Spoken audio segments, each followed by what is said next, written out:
अवांजी समातुन ताईं radio voice of Sindh London. वखर वणजारा पाण पराओ चाढ़ियो, अची लहरूं लॻियूं ॿेड़ीअ बिपारा, जागो जियारा त तड़ तवाई न थिए। भलारे भिड़तणी जे भलारे बैत सां मुंहिंजी आवाज़ मुसाफ़िर radio voice of Sindh London तां थी आहे दुनिया जी कुंड कुड़छ ताईं। जंहिंजा माॻ ॿुधिजे पियो उन्हनि मेरी महिरबाननि खे सिक भरियो सलाम शाल क़बूल पवे। 29 जून 2025 आचार्य ॾींहुं प्रोग्राम सोच वीचार साण करे आऊं अव्हांजी ख़िदमत में हाज़ुर अव्हांजो पंहिंजो मेज़बान हबीब लगारी। प्रोग्राम जी शुरूआत में अव्हां लाइ इहा ई दुआ त शार जित हुजो, सुख सलामती सां हुजो, कॾहिं बि ॾुखियो ॾींहुं न ॾिसो ऐं कॾहिं बि अव्हां जूं मुर्कूं मेरियूं न थियनि। दुनिया जी कुंड कुड़छ में जिते बि रहो सिंध लाइ, सिंध वासियुनि लाइ ऐं दुनिया जे मसलूम माण्हुनि लाइ जा खोड़ींदा रहो। शाल अव्हांजा ख़्वाब तबीरनि सां लाव लही सघनि। साईं मुंहिंजा सिंध में 2 ॾींहंनि जी बरसाति जेका तबाही मचाई उहा त पंहिंजे अखियुनि जे साम्हूं आहे। शहरनि में सूरत-हाल अर्बन फील्ड ॾांहुं वेंदे बि महसूसु थींदी रही। जेकॾहिं बरसाति जी लगातार इहा ई सूरत-हाल रहे हा त शहरी ॿोॾ सबबु ज़िंदगी जे मामूल खे नुक़सानु ज़रूरु पहुचे हा। बरसातनि सबबु जिते सॼी सिंध में बिजली जी बंदिश वारी सूरत-हाल खे वधीक ख़राबु करे छॾियो, उते पाणी जी फ़राहमी बि मुतासिर थी। जॾहिं त निकासीअ जा मसइला वधी विया आहिनि। वॾनि शहरनि में रोडनि रस्तनि तां पाणी जी निकासी न थियण जे करे रोड रस्ता तलाउनि जो मंज़र पेश करे रहिया हुआ। बरसाति जिते आवाम जे लाइ आज़ार पैदा कया, उते आपाशी खाते जी पत बि वाइखी करे वई। वाहन जी खाटी वारी रक़म ते हर साल लॻंदड़ खाट सबबु खाटी न थी सघंदी आहे, जंहिंजे करे वाहन जे पाणी खणण जी गुंजाइश घटिजी वई आहे ऐं बहितर रेगुलेशन न थियण ऐं आपाशी खाते जी नाअहली सबबु वाहन में घारा पइजी रहिया आहिनि। जंहिंजो हिकु मिसाल सिंधड़ी जे फुलड़ियूं वेझो दोसू शाह खे 100 फुट घारो पवण जे करे केतिराई ॻोठ ऐं वोणनि जा फसल ॿुॾी विया आहिनि। लॻभॻि इहा ई सूरत-हाल ॿिनि हंधनि ते पिणु आहे। सिंध सूबे में हिन वक़्तु जेके बरसातूं पयूं उहे मौसमी तब्दीलीअ जे सख़्तु असरनि जो सबबु आहिनि, जेके न रुॻो ज़रई ऐं मुआशी निज़ाम ते असरअंदाज़ थी रहियूं आहिनि पर शहरी ज़िंदगी, बुनियादी सहूलियतुनि ऐं इंसाननि जे बुनियादी हक़नि लाइ बि संजीदा ख़तरो बणिजी वियूं आहिनि। कराची, हैदराबाद, सखर, मीरपुर ख़ास, नवाबशाह, लाड़काणो, बदीन ऐं ॿिया केतिराई ज़िला वसकारे जी लपेट में अची विया आहिनि, जिते बरसाति जो पाणी रोडनि, मार्केटनि, घरनि ऐं स्कूलनि में दाख़िल थी वियो आहे। ख़ासि तौर ते कराचीअ जहिड़े वॾे शहर में जिते निकासी जो निज़ाम अॻे कमज़ोर आहे, उते हर साल जीअं हिन भेरे बि बरसातुनि खां पोइ शहरी ॿोॾ वारी सूरत-हाल पैदा थी चुके। वाहन ऐं शाखनि में घारा थियण जी सूरत में सूरत-हाल वधीक ॻणती जोगी थी वई। हिते जा मक़ामी माण्हू जेके ज़राए ते दारोमदार रखनि था, अॼु फ़ाक़ा कशी ते मजबूर थी विया आहिनि।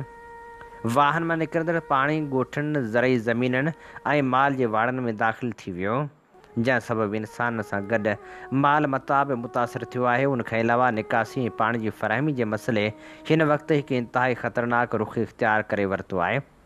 बरसातुनि खां पोइ निकासी जो निज़ाम मुकमल तौर ते नाकाम थी चुको आहे। केतिरनि ई शहरनि में गटर उभामी विया आहिनि, जिन मां निकिरंदड़ गंदगी पाणीअ सां गॾु घटियुनि ऐं बाज़ारनि में गंद पखिड़िजी वियो आहे। नतीजे तौरु माण्हुनि खे चमड़े जे बीमारियुनि, पेट जे वबान ऐं डेंगी, मलेरिया जहिड़ियुनि बीमारियुनि जो ख़तरो वधी वियो आहे। उन सां गॾु पीअण जे साफ़ पाणी जी फ़राहमी पिणु बंदि थी वई आहे, छो त पाणी जे लाइननि में बरसाती गंदो पाणी दाख़िल थी वियो आहे। ॻोठाणनि इलाइक़नि में त सूरत-हाल अञा बि ख़राबु आहे, जिते न इस्पतालूं आहिनि, न दवा, न कोई इमदादी कार्रवायूं वक़्तु सिर पहुतियूं आहिनि। शहरी ज़िंदगी मुकमल तौर ते मुअतल थी वई, मार्केटूं वीरान, कारोबार ठप ऐं माण्हू परेशान हाल। हिते सुवाल पैदा थिए थो त छा हर साल जीअं हिन साल बि हुकूमत सिर्फ़ु रिपोर्टूं तयारु कंदी, इजलास घुराईंदी ऐं ठेकेदारनि खे कमु ॾियण जा ऐलान कंदी, या को अमली क़दम बि खंयो वेंदो। बरसाति कुदरती अमल आहे, पर उन सां लाॻापियल बहिरान हुकुमरान जी नाअहली जो नतीजो आहिनि। सिंध जी हुकूमत बलदियाती इदारनि वाटर बोर्ड ऐं ज़िले इंतज़ामिया खे हाणे जाॻणो पवंदो। न सिर्फ़ु निकासी ऐं पाणी फ़राहमीअ जे बुनियादी ढांचे खे जदीद बणाइण जी ज़रूरत आहे, पर बंदरनि जी मज़बूती, आपाशी निज़ाम जी बहाली ऐं एमरजेंसी रिस्पांस जी तयारी बि ज़रूरी आहे। जेकॾहिं फौरी ऐं मुनज़म उपाउ न वरिता विया त न सिर्फ़ु इंसानी जाननि जो नुक़सानु थींदो, पर सिंध जे मुआशी ज़रई ऐं शहरी ढांचे खे बि नाक़ाबिल इतलाफ़ी नुक़सानु पहुचंदो। अवां जी समातुनि ताईं radio voice of Sindh London. हीअं ॿुधी रहिया आहियो radio voice of Sindh London. अवां जी ख़िदमत में प्रोग्राम पेश कयो पियो वञे सोच वीचार जे हिन सफ़र में आऊं अव्हां सां मुख़ातिब अवां जो पंहिंजो मेज़बान हबीब लगारी।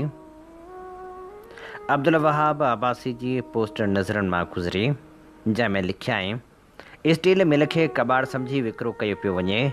हीअ कंहिं कार या बस जो कबाड़ न आहे, पर स्टील मिल जो फौलादी कारखानो आहे। 19,000 एकड़ ज़मीन अथसि। स्टील मिल खे पंहिंजी जेटी आहे। रेलवे लाइन ज़रिए सुपर हाईवे सां मिले थी। उनजी अहमियत ऐं क़ीमत तमामु घणी आहे। समुंड खां मुख़्तलिफ़ पासे वेंदड़ केतिराई रोड ठहियल आहिनि। 165 मेगावाट जो बिजली घर भी अथसि। 165 बिस्तरनि वारी अस्पताल, 110 किलोमीटर रोड, 72 काफ़मीम railway line, 50 5 star guest houses, school college भी आहिनि। 7,000 घरनि वारी जदीद रिहायशी कॉलोनी अथसि। कराची खां ॿाहिरि ठटे ऐं दलबदीन में 15,000 एकड़ ज़मीन अथसि। इस्लामाबाद में क़ीमती मिल्कियतूं अथसि। लाहौर शहर में 100 एकड़नि ते औज़ारनि ठाहिण जी फैक्ट्री बि अथसि। टेक्निकल कॉलेज अथसि, जंहिंमें 70 खां मथे मुख़्तलिफ़ सर्टिफिकेट ऐं डिप्लोमा जा कोर्स कराया वेंदा हुआ। ऑक्सीजन ठाहिण जो प्लांट बि अथसि। पाणी फिल्टर करण जो प्लांट पिणु अथसि। हलंदड़ स्टील मिल जी 2015 में गैस सप्लाई काटे बंदि कयो वियो, जेका अञा ताईं बंदि आहे। स्टील मिल ते कुल जाइज़ तोड़े ठोकियल रहतूं 225 अरब रुपया खन आहिनि, जॾहिं त स्टील मिल जा हाणे वारा सरकारी कथियल कुल असासा बि 1200 अरब रुपयनि खां मथे आहिनि, जॾहिं त मार्केट मुल्ह जा काथा 3000 अरब रुपयनि खां बि मथे ॿुधाया वञनि था। अहिड़ी क़ीमती शइ खे कबाड़ डिक्लेयर करे विकिरो पिया कनि त जीअं सेठिया ऐं हुक्मरान बभ भरे सघनि। हीउ इदारो सिंधियुनि क़ाइमु कयो। सिंधी इंजीनियरनि, मैनेजरनि ऐं वर्करनि हिन खे कामयाबी सां हलायो। हीउ हाणे सिंध सूबे जे हवाले कयो वञे त जीअं हिन खे वराए बहाल करे सघिजे। सिंध में मज़हब जी जबरी तब्दीली वारे मामले ते नौजवान लेखक कादर मलाह लिखे थो, ताज़ो मूं डॉक्टर LH हीरानंदाणी जो इंटरव्यू ॿुधो पए त ख़ासि सिंध हिकु पल बि नाहे विसरी। डॉक्टर हीरानंदाणी विरहाङे खां पोइ सिंध छॾे वियो। जॾहिं वापसि सिंध आयो त डान अख़बार जे कंहिं साफ़ ई पुछियसि, डॉक्टर साहिबु, जेकॾहिं अव्हांखे हिंदुस्तान जे दिफ़ा जो वज़ीर कयो वञे ऐं चयो वञे त ठठे शहर खे बम हण तूं छा कंदे? जिते डॉक्टर रोई ॾिनो ऐं चयाईं, पहिरीं त इस्तीफ़ा ॾींदुसि, पोइ वापसि ठठे ॾांहुं हलियो वेंदुसि। मूंखे ख़बर न आहे त डॉक्टर साहिबु हाणे हाल हयात आहिनि या न, पर सिंध खे ॼण रोज़ु मारियो पियो वञे। हिकु अहिड़े वक़्त में केतिरा ई असांजा माण्हू वतन वतन पुकारींदा रहिया जे इहा ॻाल्हि रसूल हमज़ा तौफ़ खे ॿुधाइजे हा त ए रसूल, तुंहिंजे दागिस्तान खां अलावा हिन दुनिया में सिंध बि आहे, जेका केतिरनि ई वतन खां धिकारियल सिंधियुनि जे सीने में धड़कंदी आहे। ए रसूल हमज़ा तौफ़, उहे आशिक़नि वांगुरु पंहिंजे माउ ज़मीन खे यादि करे उछंगारूं ॾेई रुअंदा आहिनि। मां कॾहिं कॾहिं सोचींदो आहियां, जॾहिं सिंधीअ हितां लॾे पई विया त केतिरियूं ई पितकड़ियूं आङिरियूं पंहिंजे पाड़े जे चाचे हीरानंदाणी जहिड़नि माण्हुनि खे इहो चई पकिड़े बीठियूं ज़रूरु हूंदियूं त ए काका काॾे। हिकु जेतिरा नौजवान लॾे वेंदड़ नौजवाननि खे चवंदा हूंदा ए मन काॾे। केतिरियूं अमड़ियूं पंहिंजे साहेड़ियुनि खे चवंदियूं हूंदियूं ए अदी काॾे। हीउ त अव्हांजो वतन आहे, केॾांहुं था वञो? सिंध त अव्हांजी माउ आहे, न माउ खे कीअं छॾींदो? न ईअं कीअं? रोअण हार के थींदे सिंध सिंध सिंध असांजो वतन आहे न वेंदुसि न वेंदुसि का साम्राज्य जी छाड़ ते का मज़हब जे ठेकेदार गुंडनि खां डिॼंदुसि त शहीद महाराजा ॾाहिर न चवंदो त मां हिकु कायर फोरू बिन कासम जो रस्तो रोकियो हो, रत जो दरिया वही हलियो हो, न न वेंदुसि। बाग़ी ऐं सरकश नौजवान माउ जी पोती ॾाढो बेवस थी बीठो, तोखे मुंहिंजे थञ जो कसम आहे, हल हितां पर अमां, मुंहिंजो वतन हिंदुस्तान न आहे, मुंहिंजो वतन मुंहिंजी माउ ज़मीन सिंधड़ी आहे। उहे बहस सिंध जे घरनि में हलंदा हूंदा, केतिरा कामयाबु थिया हूंदा, पर घणाई उहा न हुई। देस ख़ाली थी वियो, सिंध आलियुनि अखियुनि सां सभु कुझु ॾिसंदी रही। सिंध सीने में बाहि जा उला महसूसु कंदी रही, पुछंदी रही, तड़पंदी रही, रोअंदी रही। रत अॾीतां उॾियो, सिंध ॾिसंदी रही, हूअ वेंदा रहिया। सुञातई न साइल ख़ुदा ख़ुशि रखेई, वञूं पिया करे देस तोखे दुआऊं। अॼु जॾहिं ॾहाका सालनि जा गुज़री चुका आहिनि, तॾहिं बि सिंध जे माण्हुनि मथां उहा तलवार लथी न आहे। हिकु मुनज़म रिथा तहत माण्हुनि खे लॾाइण जी कोशिशि कई पई वञे। सिंधी हिंदू न्याणियूं काफ़ी अरसे खां टारगेट पियूं बणिजनि। केतिरियूं महक कुमारियूं, रिणकल कुमारियूं, डॉक्टर रत्ना, दिया बायूं, जिया बायूं ऐं ॿियूं मासूम न्याणियूं अगवा करे उन्हनि जो जबरी मज़हब मटाए उन्हनि खे परणायो वञे थो। हीअ मुकमल तौर ते इंसानी हक़नि जी भञकड़ी आहे, इंसानी हक़नि जी लताड़ आहे। पर सिंधी माण्हुनि जे पटके लोई ऐं लॼ में हथु विझण बि आहे। सिंधी न्याणियूं को हिंदनि जूं न्याणियूं न आहिनि, रुॻो उहे सभु असांजूं न्याणियूं ऐं धीअरूं आहिनि जेके अगवा पियूं थियनि। किरोड़े सिंधियुनि जे हूंदे हेॾी नाइंसाफ़ी कथे तौर ते बर्दाश्त जोगी न आहे। हीअ ताज़ो वाक़ियो शहदादपुर में थियो आहे। माज़ी जी पुराणी मश्क ॿुधाए थी त छोकिरियुनि जो जबरी मज़हब तब्दील कयो वियो आहे। संदन वालदेन रोई रोई बेहाल थी पिया आहिनि, उन्हनि न्याणियुनि सां मिलण बि नथो ॾिनो वञे। हीअ नाहक आहे जो नाबालिग ॿारनि जा मज़हब तब्दील कराए। ख़बर न आहे हीअ कंहिंजी ख़िदमत पिया कनि। शहदादपुर वारे वाक़े में टिनि न्याणियुनि सां गॾु हिकु मासूम हनी कुमार बि आहे, जंहिं वीडियो बयान में इहा वार्ता बयानु कई आहे। हिकिड़ो वाक़ियो अवां आॾो रखिजे थो जेको रिकॉर्ड जी तारीख़ जो हिसो आहे। सभु शयूं इंटरनेट ते मौजूदु आहिनि। हुननि न्याणी रिणकल कुमार खे 2012 में अगवा कयो, जंहिंमें हिकु पंजाबी सेटलर नवीद शाह नाले हमराह मियां मिठू वारा शामिलु हुआ, जंहिंखे पहिरीं मीरपुर माथेरे जी कोर्ट में आंदो वियो। उनखां पोइ उहो मामिलो सुप्रीम कोर्ट ताईं वियो। रिणकल जो मज़हब तब्दील कराइण खां पोइ नालो फ़रियाल रखियो वियो हो। सुप्रीम कोर्ट जे जज चौधरी इफ़्तिख़ार कोर्ट जो कमिरो ख़ाली करायो। हुन न्याणी खां पुछो कहिड़ी ॿोली में ॻाल्हाईंदे, जा त रिणकल खे चयो सिंधी में। पोइ चौधरी इफ़्तिख़ार सिंधी में पुछो, जाते रिणकल चयो मां रिणकल आहियां ऐं पंहिंजे माउ पीउ ॾांहुं वञणु चाहियां थी। रिणकल पुलिस ऐं जजनि खे मिंथूं कंदी रही त ख़ुदारा मूंखे मालिकनि ॾांहुं मोकिलियो। रिणकल जी हिकु बि न ॿुधी वई। न्याणी दारुल अमान मोकिली वई। उहो सॼो कमु रियासती सरपरस्ती सां थियो। मियां मिठू ऐं उमरजान सरहंदी जहिड़नि माण्हुनि खे पूरो आशीर्वाद हासिलु रहियो आहे त हूअ जीअं वणनि तीअं कनि। उन्हनि खे डर सिंध में फाशिस्ट रूह रखंदड़ पीपल्स पार्टी ॾेई हर गलीज़ ऐं रहज़न माण्हू जी सरपरस्ती केरु कंदो आहे त उहा पीपल्स पार्टी आहे। सिंध जी वॾे में वॾी पाथारी पीपल्स पार्टी आसू ज़रदारी ऐं संस पुट ऐं पूरी काबीना आहे। हिननि न्याणियुनि खे बि ईअं ई रासां करे साॻियो ई तरीक़ेकार कयो पियो वञे। हिन शहदादपुर वारे वाक़े जी जांच के साक़ाइता जज साहिब कनि। न्याणियुनि जा वालिद जंहिं बि जजनि जे नाले चवनि उहे तहक़ीक़ात कनि। हीउ मामिलो एॾो सादो बि न आहे जीअं ॾिसण में अचे थो। उन पुठियां वॾा हथ कंडा आहिनि। जेकॾहिं शफ़ाफ़ जांच थिए त अहिड़नि मसइलनि जी आवाम खे चिटी रीत परोड़ पइजी सघे थी। बाक़ी पुलिस जो IG साहिब कंहिं बि ज़िम्मेवारी जो मुज़ाहिरो नथो करणु चाहे। पंहिंजे सॼे दौर में सिंध जो IG नाकाम तरीन माण्हू आहे। संस मुफ़ाद माण्हुनि जे तहफ़ुज़ में न पर कंहिं ॿिए पासे आहिनि। हीअ असीं अवां जी ख़िदमत में पेश करे रहिया हुआसीं नौजवान लेखक कादर मलाह जो लिखियलु ख़ूबसूरत लेख। अवां जी समातुनि ताईं radio voice of Sindh London. Radio voice of Sindh London तां अवां जी ख़िदमत में प्रोग्राम पेश कयो पियो वञे सोच वीचार जे हिन सफ़र में आऊं अवां सां मुख़ातिब अवां जो पंहिंजो मेज़बान हबीब लगारी।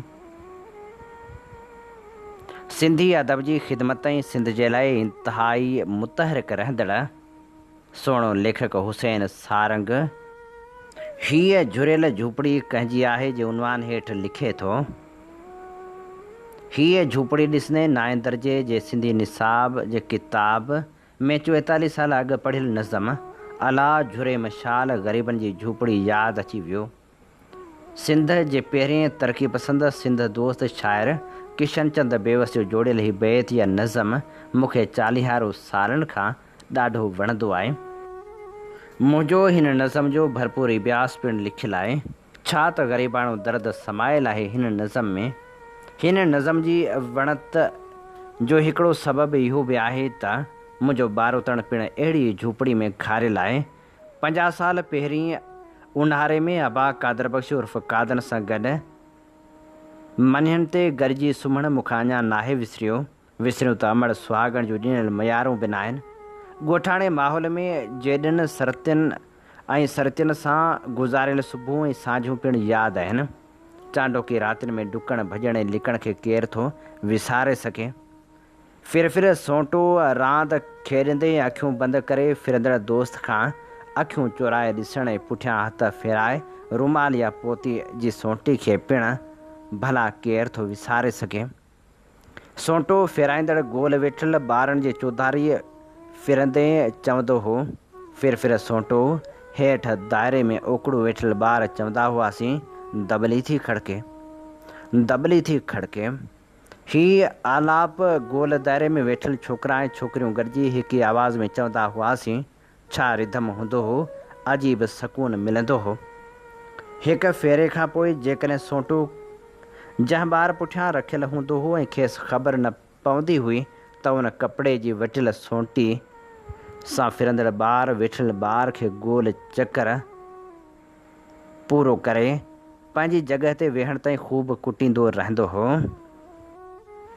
हा, जेकॾहिं सोंटो वेठल ॿार खे हथु अची वेंदो हो त उहो ॿार गोल ॿरंदड़ ॿारीअ जे सोंटो खणी कढ पवंदो हो। उहो खेसि पहुची कुटण जी हर मुमकिन कोशिशि कंदो हो।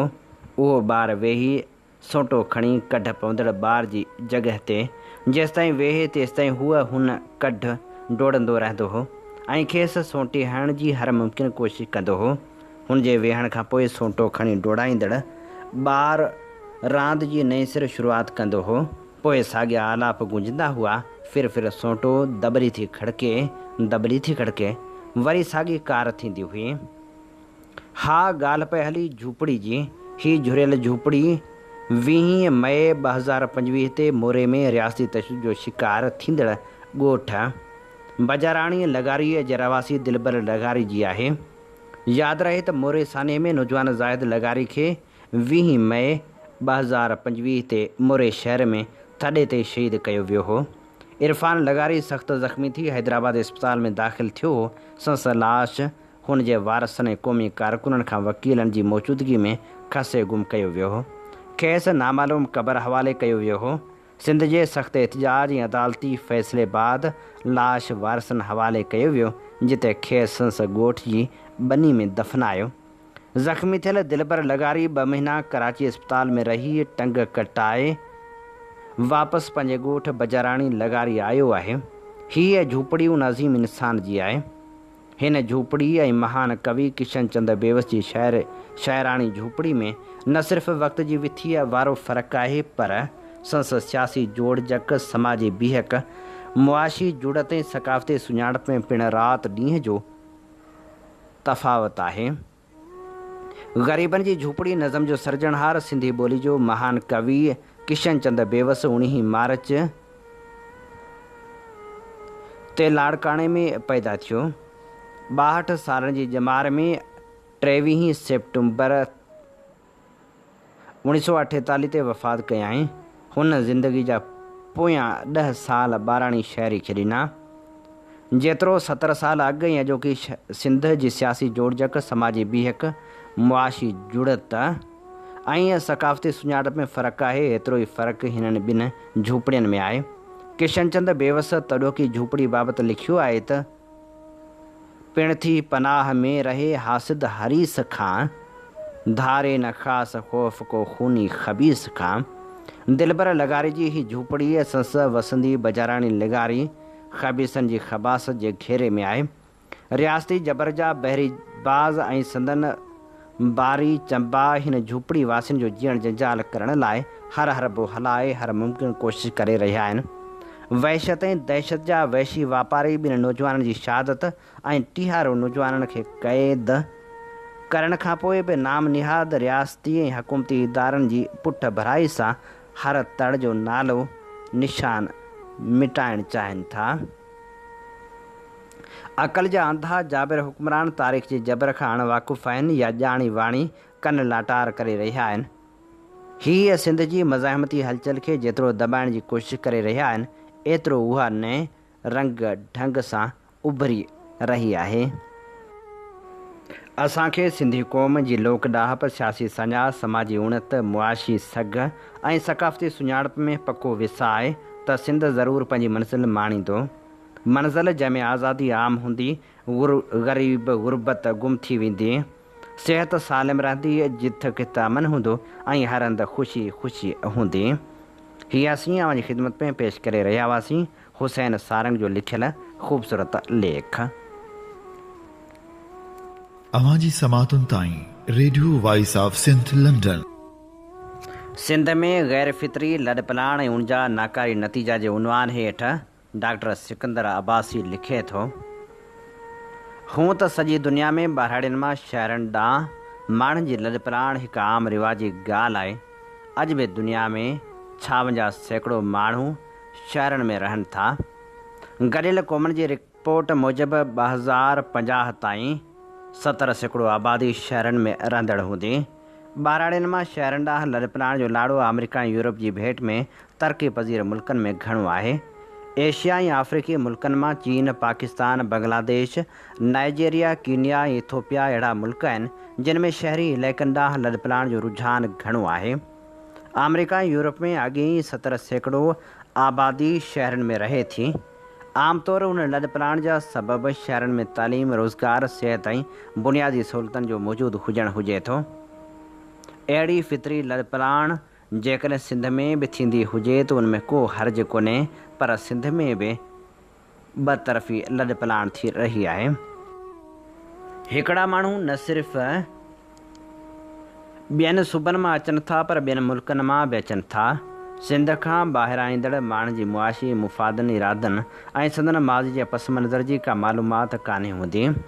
उन करे उन्हनि जूं सरगर्मियूं कॾहिं इंतिहा पसंदी वधाइण जी सूरत में ज़ाहिर थियनि थियूं त कॾहिं ॾोहारी सरगर्मियुनि में मुलविस हुजण में ज़ाहिर थींदियूं रहियूं आहिनि। इन करे सिंध में समाजी, सक़ाफ़ती, लिसानी ऐं मुआशी उथल पुथल नज़र अचे थी जेका सूबनि जे कुदरती मिज़ाज सां टकराव में आहे। वरी सिंध जे अंदरि ॿाहिराड़ियुनि मां शहरनि ॾे लॾपलाण जा 2 पस मंज़र आहिनि। हिकिड़ा उहे माण्हू आहिनि जेके रोज़गार, तालीम, सिहत ऐं बहितर मुआशी मौक़नि जी तलाश में शहरनि जो रुख़ करे रहिया आहिनि, जेको हाकारी पासो आहे। ॿियो उहो तबिको ॿाहिराड़ी छॾे रहियो आहे जेको बाशऊर, तालीम याफ़्ता ऐं कारोबार सां लाॻापियल विचोलो तबिको आहे। उहो तइ कंहिं बि समाज में हिकु रोशन ऐं मुतहरिक किरदारु अदा कंदो आहे। उहो कारोबारी तबिको हुते ई आहे। पंहिंजे कारोबार खे वुसअत बि ॾियणु चाहे थो त सीड़पकारी बि करणु चाहे थो, पर बदक़िस्मती सां ॿाहिराड़ी में अहिड़ियूं हालतूं पैदा कयूं वियूं आहिनि जो उहो तबिको इलाइक़ो छॾण ते मजबूर आहे। ॾिठो वञे त लूणखाण जे हाई स्कूल ते 2 लेडी टीचर पिणु मुक़ररु कयूं वियूं आहिनि। हुकूमती अमलदारीअ जे लगातार ज़वाल पज़ीर हुजण करे सिंध जे ॿाहिराड़ियुनि में हिकिड़ो ताक़त जो टिकंडो ज़हूर पज़ीर थियो आहे, जंहिंमें हुकुमरान पार्टी, ॿियो क़बीलाई सरदार ऐं टियों धाड़ियल शामिल आहिनि। हुकुमरान पार्टी खे चूंडनि में खटण लाइ अहिड़नि उमेदवारनि जी ज़रूरत आहे जेके मक़ामी असर इस्तेमालु करे खटी अचनि। उन लाइ पार्टी इलाइक़े जे सरदार खे टिकट ॾेई चूंडूं खटण जो बंदोबस्तु करे थी। उहो अमल तॾहिं इत्मीनान सां अमल पज़ीर थिए थो जॾहिं सरदार जो पूरो तक ताबान ते ॿधल हुजे। उहो सरदार सीट खणी इलाइक़े जे इंतिज़ामिया इस्तेमालु कयाईं। सिंध में समाजी, सक़ाफ़ती, लिसानी ऐं मुआशी उथल पुथल नज़र अचे थी। जेका सूबनि जे कुदरती मिज़ाज सां टकराव में आहे। वरी सिंध जे अंदरि बहिराड़ियुनि मां शहरनि ॾे लॾफलाइण जा ॿ पस मंज़र आहिनि। हिकिड़ा उहे माण्हू आहिनि जेके रोज़गार, तालीम, सिहत ऐं बहितर मुआशी मौक़नि जी तलाश में शहरनि जो रुख़ करे रहिया आहिनि, जेको हाकारी पासो आहे। ॿियो इहो तबिको बहिराड़ी छॾे रहियो आहे जेको बाशऊर, तालीम याफ़्ता ऐं कारोबार सां लाॻापियल विचोलो तबिको आहे। इहो तइ कंहिं बि समाज में हिकु रवश ऐं मुतहरिक किरदारु अदा कंदो आहे। उहो कारोबारी तबिको उते ई रही पंहिंजे कारोबार खे वुसअत बि ॾियणु चाहे थो त सीड़पकारी बि करणु चाहे थो, पर बदकिस्मती सां बहिराड़ी में अहिड़ियूं हालतूं पैदा कयूं वियूं आहिनि जो उहो तबिको इलाइक़े खे मञण लाइ तयारु बि नाहे। प्रोग्राम सोच वीचार जो वक़्तु पुॼाणी ते पहुचे थो। पंहिंजे मेज़बान हबीब लगारी खे इन साॻी दुआ सां ॾींदा इजाज़त। वसे भिट तुंहिंजी भलारा सदा, सदा देस परदेस सारा वसन।